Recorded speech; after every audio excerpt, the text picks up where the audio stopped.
Hello, my name is Rand, and today I'm going to give you 5 tips on how to create a continent when you are world building. These tips come from my book, 185 Tips on World Building, and you can get a free ebook copy of this by looking in the video description and clicking the appropriate link. I also have some other resources down there that are also free, so feel free to poke around. Tip number 1 is to decide how many continents to create. While we call it world building, more often than not we're only using one continent, even if we have a Lord of the Rings style epic and people are going all over the place. However, it can be good to at least name the other continents and figure out which general direction they are in from our main continent.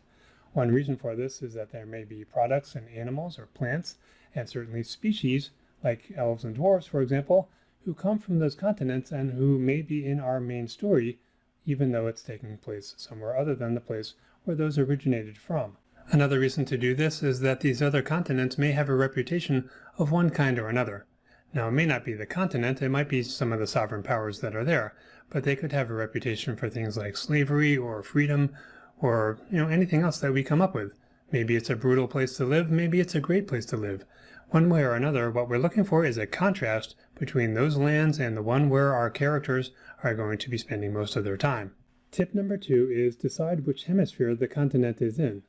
This matters because the seasons are reversed on one continent versus another, and if your characters are traversing the equator, things are going to change. An expression like going south for the winter only makes sense if you're in the northern hemisphere, so we have to watch out for things like this. It can also be a little bit hard to wrap your head around if you have lived all of your life in one hemisphere and you are used to colder air being to the north and warmer to the south, and now you're writing a story that is happening in the southern hemisphere, and you may just need to keep reminding yourself of where this place really is and how everything is impacted by that.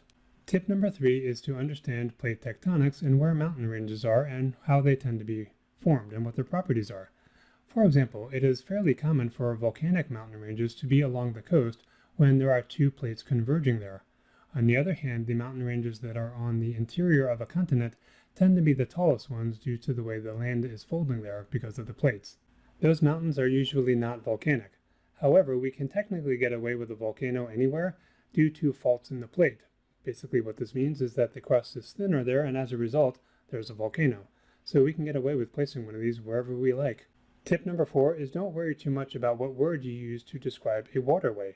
For example, the sea and the oceans are basically the same thing. The same is also true of channels and straits. So there are a lot of synonyms, and we have some flexibility in which word we use. Bays, gulfs, fjords, and coves are all basically bays, but they have very subtle differences between them. And it's not the kind of thing that anyone is really going to care about. And if we do some sort of research and explain it in our book, we can get criticized for having done research and dropped it into our book. So I would say don't worry too much about what you call one of these things unless you are looking for variety in your naming, and that is always a good thing. Tip number 5 is very similar. The difference between an island and a continent is not much more than size, so we can use our own judgment. If it looks really big, then maybe we want to call it a continent, otherwise it can be an island. Now there are two kinds of islands. Some of them are oceanic, meaning they're farther out in the ocean, and others are continental, meaning that they're pretty close to the continent, and they may be part of the continental shelf that is underwater just off the coast. The more important part here is that the oceanic ones are almost always caused by a volcano. After all, the ground there under the water is very deep, so the only reason there is any ground that high up is from a volcano. These tips are based on a chapter from Creating Places, and here is a summary of that chapter's contents. Chapter 3. Creating a Continent. Which hemisphere our continent lies in affects the seasons and might impact where we place constellations. Understanding plate tectonics can help us build believable mountain ranges and place volcanoes where they might occur.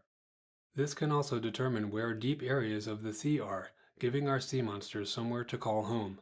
We have some liberty to name bodies of waters what we want, but this chapter includes details on when to use which name, including seas, bays, inlets, and more. Okay, that's it for my 5 tips on how to create a continent. Please remember to subscribe and click the like button if you enjoyed the video. These tips do come from 185 Tips on World Building, but all the tips in that book come from my series, The Art of World Building, and in this case, the tips in this video come from Creating Places, which is Volume 2. Thank you for watching, and I hope to see you next time. By the way, if you'd like more stuff to help with world building, my artofworldbuilding.com site has a bunch of free templates that you can download by joining the mailing list. You can click the link in the episode description or the little information button in the upper right-hand corner. There are over 20 of these templates, as you can see from this list. Most of them are Microsoft Word documents, but the 2 calculator ones, which come from my Creating Places book, are Excel spreadsheets that take care of the math for you. You can just type in measurements from a map and find out how long it takes to go somewhere by dragon, wagon, foot, or even ships. If you're enjoying the video, remember to click the like button and subscribe.